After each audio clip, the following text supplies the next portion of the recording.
Et 10h05, on va commencer. Donc bonjour à tous et bienvenue dans cette nouvelle présentation concernant le cloud WeTech. Aujourd'hui, nous allons donc parler du cloud et de comment ajouter différents périphériques sur ce cloud et les faire fonctionner tout simplement de manière la plus simple possible. Les périphériques dont on va discuter aujourd'hui, ça sera un point d'accès intérieur montage plafond en Wi-Fi 6. On aura ensuite une liaison point à point avec des antennes CPE 513. On aura également un point d'accès extérieur, cette fois en Wi-Fi 4.5. Et on aura également l'ajout d'un routeur 4G sans fil qui fait également office de point d'accès extérieur. Donc ça, ce sont les périphériques qui vont être utilisés pour les besoins de cette démonstration. Tout est illustré sous forme de vidéo, donc je vais juste expliquer les vidéos qui ont été réalisées à ce sujet-là. Et vous retrouverez pardon, à la fois cette présentation complète sur la chaîne YouTube et également les vidéos qui ont été utilisées une par une. Donc la première des choses, bien entendu sur le Cloud WeTech, puisque jusqu'à maintenant ça n'a pas été évoqué, c'est la création d'un compte. On va lancer la lecture de ce fichier-là. Donc on se retrouve sur le Cloud WeTech et on va tout simplement créer le compte. La création du compte, il n'y a rien de très compliqué, c'est comme pour n'importe quel périphérique ou n'importe quel cloud, disons, plateforme. Vous allez mettre une adresse email, vous allez définir un mot de passe, le confirmer et obtenir un code de vérification. Code de vérification que vous allez ensuite saisir suite à la réception de ce code sur votre adresse email et le compte sera créé. Pourquoi je vous montre cette démarche? Puisque à la création du cloud, il nous est proposé la création du premier réseau. Donc là, on va utiliser le compte qui s'appelle test2bydmsfr@gmail.com. On confirme la création avec le code de sécurité et on va pouvoir se connecter dessus et créer notre premier réseau. La création du réseau implique que le mot de passe d'administration va se répercuter sur l'ensemble des périphériques que l'on va connecter au réseau. Idem pour le premier réseau sans fil que l'on va configurer. Donc pour la création du premier réseau, on clique sur Ajouter réseau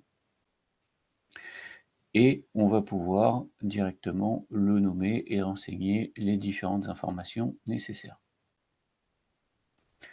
Donc ici, on va donner le nom du réseau. Donc on va appeler ça réseau test 2. On va avoir ici le mot de passe d'administration. Donc il y en a un qui est généré par défaut. On peut le garder si on le souhaite. Autrement, on peut renseigner une valeur personnalisée et c'est cette valeur qui vous permettra de rentrer dans les interfaces web de chaque périphérique. Donc là, en l'occurrence, rien de compliqué. On va mettre admin 1, 2, 3, 4. On choisit le fuseau horaire qui correspond à notre emplacement géographique pour que ce soit plus simple et que pareil, dans la mesure du possible, ça puisse se synchroniser. Et le compte parent, c'est tout simplement le compte ici principal, test2bydmsfr@gmail.com. Et on va définir un emplacement, ce qui permettra, quand on fera une recherche en mode géographique, disons, ou par le biais de la carte, de voir l'ensemble de ces sites. L'étape suivante, qui est optionnelle, c'est la création d'un SSID, le premier SSID, donc votre premier réseau Wi-Fi.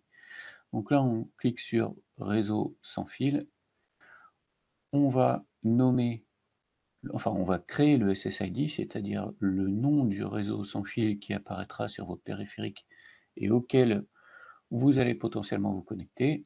On va choisir un type de chiffrage et rentrer la clé de chiffrage qui va nous servir ensuite à connecter nos différents appareils. Donc pas de difficulté particulière, c'est comme lorsque vous faites ça chez vous avec votre box ou votre routeur ou quel que soit le périphérique Wi-Fi qui fera office de point d'accès, c'est exactement la même chose.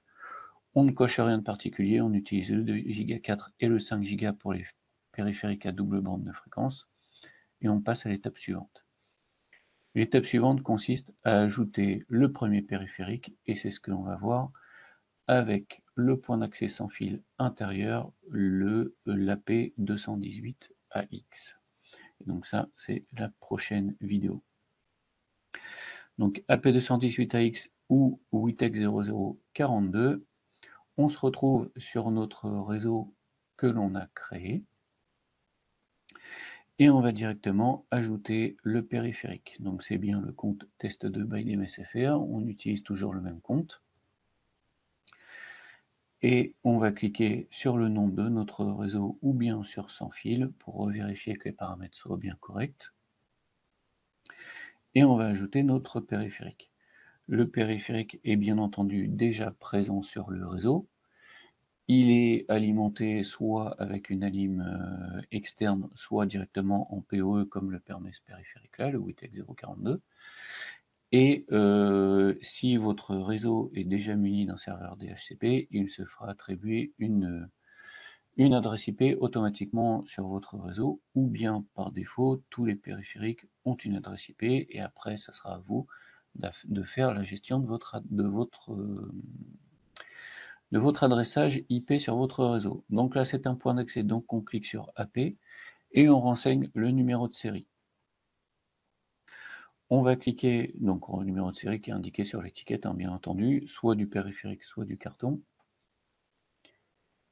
Et on va tout simplement laisser la plateforme réfléchir jusqu'à ce que le périphérique soit détecté, ce que l'on voit déjà en arrière-plan. Le périphérique est bien détecté. On voit qu'il porte l'adresse IP 1.37, ce qui correspond au segment de notre réseau. Et là, le système est en train d'envoyer la configuration du SSID qu'on a fait lors de la création du compte à notre périphérique. Et on va pouvoir ensuite, par exemple, avec un téléphone ou tout autre périphérique, se connecter à notre SSID qu'on aura créé et qui aura été transféré à l'AP, au point d'accès, en saisissant la clé de chiffrage, et on va pouvoir ensuite naviguer sur Internet sans problème. Donc les vidéos qui vont être ajoutées une par une pour chacune des étapes, elles vont être laissées en temps réel. Ici, pour les besoins de rapidité, je vais passer les différentes étapes d'attente. Donc là, notre périphérique a été ajouté, il a bien été ajouté dans notre réseau global qui s'appelle réseau test 2. On va pouvoir vérifier les différentes fonctions, fréquences, vitesses que l'on a sur ce point d'accès, vérifier s'il y a déjà des clients connectés ou pas, par le biais des informations qui remontent directement sur la plateforme cloud. On va voir avec le PC normalement apparaître voilà, le réseau que l'on a créé lors de la création du compte réseau Wi-Fi Test 2, et on va pouvoir voilà, s'y connecter et directement récupérer une adresse IP sur notre PC et naviguer sur Internet comme on le ferait avec n'importe quel box router ou point d'accès d'une autre marque, sauf que là, on l'a fait avec du matériel WITEC et directement par le cloud. Donc si j'avais besoin d'intervenir sur ce réseau ou sur ce point d'accès à un autre endroit, il suffirait que je me connecte sur mon compte depuis n'importe quel PC dans le monde pour pouvoir avoir accès à cette topologie réseau, au point d'accès que l'on voit là dans la topologie cette fois graphique, et pouvoir éditer si nécessaire les informations de mon réseau. Là on voit que suite à la connexion, on a un client de connecté qui utilise la bande de fréquence en 2,4 GHz. Donc ça c'est bien mon PC, l'adresse MAC correspond bien au PC que j'utilise. Donc si on a un téléphone ou quoi que ce soit, on fait exactement la même manip. On scanne les réseaux existants, on se connecte avec la clé de sécurité, pas de problème, tout est correct. On a donc, encore une fois, par le biais du cloud, la possibilité de rentrer sur les interfaces web des périphériques en utilisant les fonctions eWeb. Ça, c'est la fonction qui va être utilisable avec pratiquement l'ensemble des périphériques cloud chez WeTech. Et là, on va donc créer une adresse, une URL, qui va nous permettre depuis n'importe où dans le monde, à partir du moment où on utilise le cloud WeTech, de se connecter à l'interface web de notre périphérique comme si on était en local. Et là, on voit l'interface web locale du point d'accès. On va pouvoir éditer tout ce qu'on souhaite, voir les sessions en cours, le nombre de clients en cours, le débit envoyé, reçu et autres. On peut administrer l'ensemble du périphérique comme si on était sur le réseau local, avec son adresse IP locale. Donc voilà comment ça se passe pour l'ajout d'un point d'accès, un seul point d'accès. Il y aura sûrement d'autres vidéos quand on en ajoute plusieurs, etc., qui vont venir, mais pour l'instant, c'est uniquement un point d'accès Wi-Fi 6, on va dire standard. Donc on va passer à l'autre périphérique, qui va être cette fois une liaison point à point avec des antennes WITEC 029 ou CPE 513. Donc on est toujours sur notre réseau et on va utiliser cette fois un couple d'antennes CPE 513 qui d'origine sont d'ores et déjà appairées entre elles sur les bons canaux.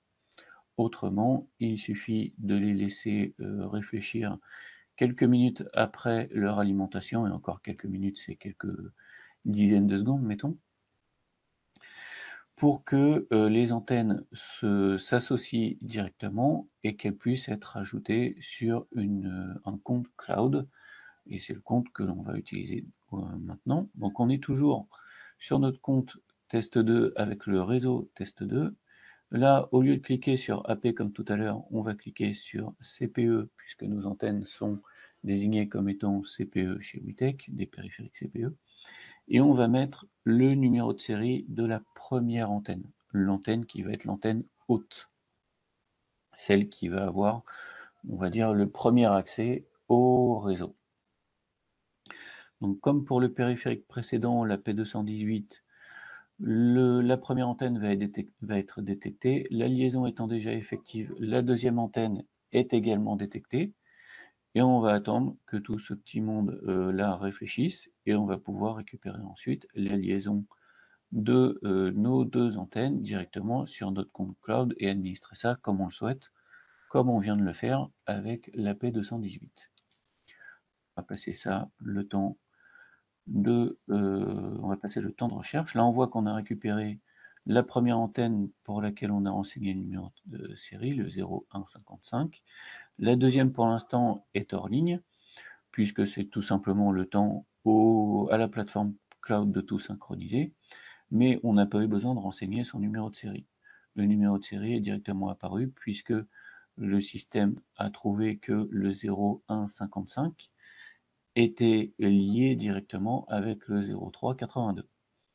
Donc là, le temps de cliquer sur rafraîchir, on voit que l'ensemble est maintenant en ligne et on va pouvoir, alors tous les périphériques se sont fait attribuer des adresses IP en DHCP et on va pouvoir rafraîchir notre topologie réseau et là on va voir que l'AP que l'on a précédemment ajouté cohabite avec notre liaison point à point. Et derrière l'antenne station qui est ici, donc on retrouve la 0382, on voit notre périphérique, donc caméra, qui s'est automatiquement ajouté. Alors, ça ne fonctionne pas forcément à tous les coups. Là, en l'occurrence, le périphérique a été détecté par le cloud et s'est automatiquement ajouté. Donc, pas besoin de faire de manipulation particulière. Autrement, pour tout ce qui est caméra ou périphérique exploitable avec une interface web, on peut les ajouter manuellement et définir donc adresse IP, adresse MAC, port HTTP ou HTTPS, et on va pouvoir administrer tout ça à distance, une fois de plus, comme si on était en local et utiliser l'interface web des différents périphériques. Donc là, on voit qu'on récupère les différentes informations de l'ensemble des périphériques. Et si on veut se connecter à la caméra, on va dans le menu tunnel et appareil intelligent. Et là, on clique sur eWeb et on va pouvoir se connecter à la caméra comme si on était en local. Alors, bien entendu, la vitesse de connexion sera totalement dépendante de la qualité du réseau sur lequel vous êtes, ou de la ligne, de la liaison Internet que vous utilisez. Donc là, pour la démonstration, on va saisir l'identifiant, le mot de passe de la caméra, et on va se connecter par le biais de l'URL qui est généré par le Cloud WeTech pour afficher le flux vidéo, ou bien aller faire des modifications sur les règles IVS, ou ajouter une règle IVS, ou compléter une configuration qu'on aurait pu faire sur cette caméra, ou ajuster tout simplement une configuration. Donc on voit bien qu'on récupère le flux vidéo et que l'on va pouvoir ajuster tout ce que l'on souhaite comme si on était sur le réseau local. Donc jusque là, tout fonctionne, disons, parfaitement, et on peut administrer l'ensemble de nos périphériques, tout en sachant que l'on passe bien entendu par la liaison sans fil qui a été réalisée avec les bornes CPE 513. On va maintenant tenter d'ajouter un point d'accès extérieur. Donc point d'accès extérieur, le WeTech 033 ou AP317. Donc lui, le but, ça va être de l'ajouter en utilisant un autre SSID. Un SSID qui va être réservé aux périphériques qui vont utiliser le point d'accès extérieur. Donc comme on l'a fait au début, on va créer un nouveau réseau. Donc réseau qui va être réservé à l'usage extérieur.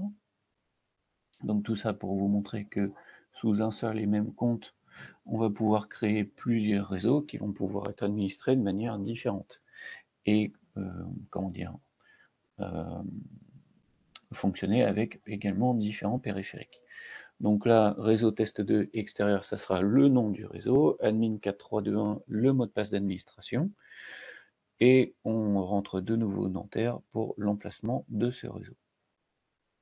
On valide, et là, comme pour la première fois lors de la création du compte, on va créer un réseau sans fil, et donc le SSID qui va être réservé à l'extérieur, puisqu'on va ajouter ensuite notre périphérique sur ce réseau-là, le réseau réservé à l'extérieur. Donc on va choisir un type de chiffrage, saisir également une clé de chiffrage, et on va valider tout ça. On va continuer d'utiliser le système avec les doubles fréquences en 2,4 et en 5 GHz. On n'active pas de fonctionnalité particulière. Et maintenant, on va ajouter le périphérique. Comme pour les autres, on rentre le numéro de série du périphérique, on clique sur ajouter, et le système va ajouter le périphérique directement dans son réseau et synchroniser la configuration du SSID avec ce que l'on vient de configurer sur le cloud. Donc, si on est sur le même réseau, ce qui est le cas ici, c'est juste une manière de différencier le SSID utilisé par le point d'accès extérieur. C'est pour ça qu'il y a un deuxième réseau qui a été créé avec un deuxième SSID. Mais si on est sur le même réseau, on va quand même voir l'ensemble des périphériques qui sont actuellement en cours d'utilisation sur ce réseau. Donc ça prend quelques dizaines de secondes pour la recherche du périphérique, et là on voit qu'on a bien nos deux réseaux, le réseau test 2 qu'on a utilisé jusqu'à maintenant, et le réseau test 2 extérieur qu'on utilise à partir de maintenant pour notre point d'accès extérieur. Donc le point d'accès a bien été ajouté, on peut l'administrer comme on le souhaite, et on peut ici retrouver le SSID qui est lui aussi généré par cet AP-là et uniquement cet AP-là. Si on avait ajouté cet AP-là sur notre réseau test 2 que l'on utilise depuis le départ, il aurait été synchronisé avec le SSID réseau Wi-Fi test 2. Et donc c'est pas ce qu'on souhaitait faire pour les besoins de la démonstration, on souhaitait l'ajouter avec un SSID qui lui est propre. Donc la première des solutions, c'est de créer un deuxième réseau comme on le voit ici, pour qu'il ait son propre SSID. Sinon, l'autre possibilité, ça aurait donc été de l'ajouter dans le réseau test 2 classique et d'éditer sa configuration, comme on le fait avec tous les autres périphériques, pour lui renseigner son propre SSID. Je trouve que la manière qui a été utilisée dans cette vidéo est bien plus simple pour différencier le SSID et surtout on sait ce que l'on fait et visuellement on sait qu'on a un deuxième réseau avec dans ce deuxième réseau un certain nombre de périphériques qui vont réagir sur le SSID extérieur. On va maintenant passer à l'ajout d'un routeur 4G, routeur 4G que l'on va ajouter sur notre réseau test 2 standard, cette fois le réseau pour le périphérique, le point d'accès extérieur est laissé de côté. Et là on va utiliser le WITEC 0046. Donc routeur extérieur dans lequel on va insérer une carte SIM au format standard. Si vous avez des cartes SIM au format micro ou nano, vous devrez utiliser un adaptateur. Il n'y a pas besoin de configuration particulière sur le routeur, il se synchronise directement avec l'opérateur de la carte. Pas besoin de saisir d'APN ou quoi que ce soit. Donc on est toujours sur notre réseau test 2 by DMSFR. On est sur notre réseau principal sur lequel on a déjà nos antennes CPE, notre point d'accès AP218, et là on va ajouter notre routeur. Alors, en toute logique, l'ajout du routeur devrait se faire en premier, puisque pour que la configuration du routeur et des périphériques qui vont dépendre du routeur, parce que là c'est le but du jeu, c'est d'avoir le routeur en tête et ces périphériques-là qui vont en dépendre, on va devoir redémarrer tout pour que le serveur DHCP du routeur 4G fasse son travail et attribue à nos périphériques qui vont dépendre du routeur 4G une nouvelle adresse IP. Donc là, même procédure que pour les autres périphériques, on ajoute le numéro de série et on patiente. On voit l'ensemble des périphériques qui sont actuellement connectés à notre réseau. Le périphérique est ajouté, on valide l'ajout et on va faire maintenant dépendre les périphériques de notre réseau à notre routeur. Donc là, on voit que quand on l'ajoute, il s'ajoute comme tous les périphériques de manière indépendante. Là, le but du jeu, ça va être de faire dépendre ces périphériques-là de notre routeur, parce que c'est lui qui va se trouver en tête de ligne. Et c'est même maintenant lui qui va gérer la connexion à l'aide de sa carte SIM en 4G. Donc là, rien de très compliqué depuis le cloud. On va cliquer sur le périphérique et on va lui dire de dépendre directement de notre routeur. On sauvegarde et la topologie est directement mise à jour. Idem pour la première borne de la liaison point à point. On va la faire dépendre directement de notre routeur 4G et tous les périphériques qui dépendent eux-mêmes de la première antenne vont également basculer.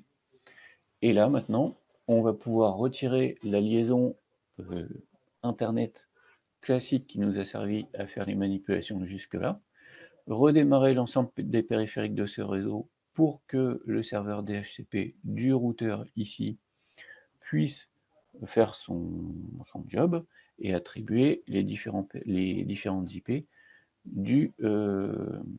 sur les autres périphériques qui en dépendent. Donc là, je vais surveiller, voilà, le réseau ici a redémarré. On peut se rendre compte, si jamais vous avez fait attention, tout à l'heure l'IP de la caméra était en 185, maintenant on est passé en 100. On a toujours la fonctionnalité eWeb, mais là on utilise tout simplement la carte 4G qu'il y a dans le routeur pour s'y connecter. Donc une fois de plus, en fonction de la qualité de votre liaison, à la fois la liaison que vous utilisez pour vous connecter au cloud et cette fois la liaison 4G qui est utilisée pour le routeur, ça sera plus ou moins long pour vous connecter à vos différents périphériques. Donc là on va voir que l'on va récupérer le flux vidéo de la caméra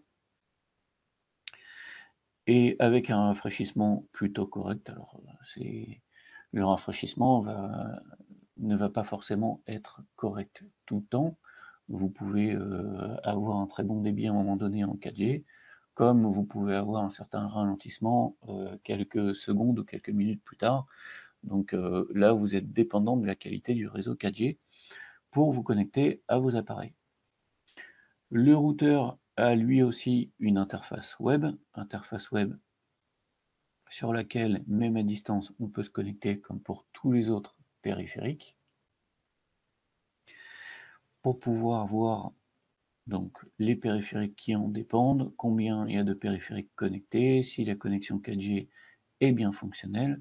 Donc là, on se rend compte que sur l'interface de base, on a 5 périphériques connectés à notre routeur, que le 4G semble fonctionnel sans problème particulier, et on va directement aller voir.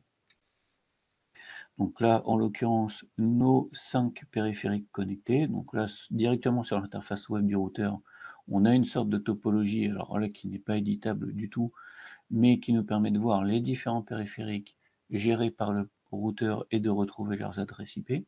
Ça peut être pratique quand on a quelques périphériques dont les adresses IP ne remontent pas automatiquement. Ça va nous permettre, par exemple, si je prends le cas de la caméra qui est en 100 ici, de récupérer l'adresse IP 192.168.1.100 et de l'ajouter manuellement à nos périphériques compatibles dans le cloud. Ce qui permettra ensuite de créer une connexion tunnel et de pouvoir s'y connecter comme on l'a fait juste avant. Bon, là, tout s'est passé automatiquement, il n'y a pas de souci, mais dans certains cas, ça peut ne pas remonter automatiquement. On peut aussi aller confirmer le fonctionnement du 4G. Pour ça, on va dans Network et le premier menu, on va descendre sur 4G ou 5G connexion. On voit qu'on est en 4G, qu'on est connecté de manière correcte. Il n'y a pas d'APN ni de code PIN rentré puisque le code PIN a été désactivé sur cette carte. Et comme je vous l'ai indiqué au début, sur ce routeur-là, on n'a pas besoin de renseigner l'APN. Il va directement se connecter tout seul à partir du moment où on connecte la carte. Donc voilà, le fonctionnement est relativement simple. Alors après, pour le routeur, je vous conseille de le faire dès le début et ensuite d'ajouter vos périphériques depuis le routeur. C'est plus simple, il n'y a pas besoin de redémarrer l'ensemble du réseau dans ce cas. Bon, là, j'ai choisi de le faire en dernier, tout simplement parce que c'est le dernier périphérique en termes de temps qui était à ma disposition. Voilà, donc on en a terminé pour cette présentation. Dans laquelle on a parlé de l'ajout des différents périphériques, donc liaison point à point, AP extérieur, AP intérieur et routeur. Et je vous remercie d'avoir suivi cette présentation, et si vous avez des questions, vous pouvez activer vos micros ou bien utiliser le chat pour me poser vos questions relatives au Cloud WITech ou éventuellement aux périphériques utilisés. Je vous écoute.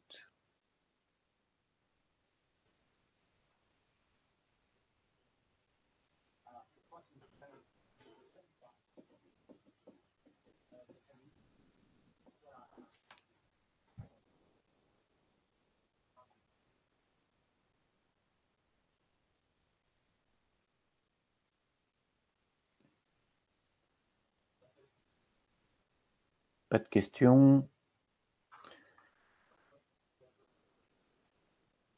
Eh bien, écoutez, s'il n'y a pas de questions, je vais vous souhaiter une bonne journée et on se retrouve pour une prochaine présentation qui aura lieu sûrement courant juillet, dont l'objet n'a pas encore été défini pour le moment. Je vous souhaite à tous une bonne journée. À bientôt.